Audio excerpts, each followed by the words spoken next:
All Kerala tiles sanitary dealers association കുടുംബസംഗമം നടത്തി. കൊല്ലം ജില്ലാ കമ്മിറ്റിയുടെ നേതൃത്വത്തിൽ ഭരണിക്കാവിലാണ് പരിപാടി സംഘടിപ്പിച്ചത്. All Kerala tiles sanitary dealer association Kollam ജില്ലാ കമ്മിറ്റിയുടെ നേതൃത്വത്തിൽ കുടുംബസംഗമം നടത്തി. കോവൂർ കുഞ്ഞുമോൻ MLA ഉദ്ഘാടനം ചെയ്തു. പൊതുസമൂഹവുമായി ഏറ്റവും കൂടുതൽ ബന്ധം സ്ഥാപിച്ചു കിടക്കുന്ന കേരളത്തിലെ ലക്ഷക്കണക്കായ വ്യാപാരി സമൂഹം പ്രതിബദ്ധതയിലൂന്നിക്കൊണ്ട് ലഹരിക്കെതിരെ ശക്തമായ നിലപാടെടുത്താൽ ലഹരി ഉപയോഗം കേരളത്തിൽ നിന്നും തുടച്ചു മാറ്റാൻ സാധിക്കുമെന്ന് കോവൂർ കുഞ്ഞുമോൻ MLA പറഞ്ഞു.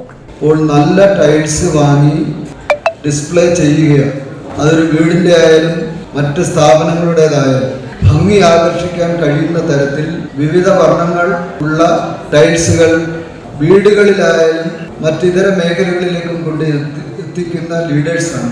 ആ ഡീലേഴ്സ് ഇവിടെ കൊല്ലം ജില്ലയിൽ തന്നെ ഇതിൽ അംഗങ്ങളായിട്ടുള്ളത് 200-ലധികം പേരുണ്ട്. ആ 200-ലധികം പേരുടെ കുടുംബാംഗങ്ങളുടെ ഒരു ഫാമിലി മീറ്റ് ജോഷി നാപ്പ അധ്യക്ഷത വഹിച്ചു. വെറൈറ്റി റാഫി സ്വാഗതം പറഞ്ഞു. മുനവർ സാദത്ത്, അനിൽ, മെഹർഖാൻ ചെന്നല്ലൂർ, ബിനോയ് വെട്ടിക്കട്ടിൽ, ക്യാപ്റ്റൻ തോമസ് കുര്യൻ, ഫേമസ് ഷാജഹാൻ, ഗോപാലകൃഷ്ണ പണിക്കർ, മദനി, വിജയൻ വിജയ, ജോർജ് വിശാൽ, അനിൽ രോഹിണി തുടങ്ങിയവർ പങ്കെടുത്തു.